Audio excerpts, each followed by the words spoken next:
No niin, mitäs me nyt tehdään? Eli me lisätään toi Permundo Switch Home-järjestelmään. Selvä. Eli lisätään plus-nappia painamalla uusi valo. Ja valitaan sieltä toi Permundo Switch. Siinä on oikein kuva ja ohje. Joo, ne kannattaa lukea. Okei. Eli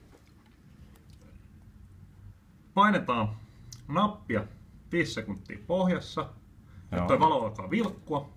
Punaisena. Joo. Jes, sekä päästään irti ja painetaan uudelleen, kunnes toi ledi vilkkuu hitaasti 5 kertaa. Ja nyt se on paritettu tähän järjestelmään. Tää menikin Ja me oikein. nähdään tästä Joo. valo. Tallennetaan se. Noin. Joo. Ja nyt meillä on valo käytössä. Ui.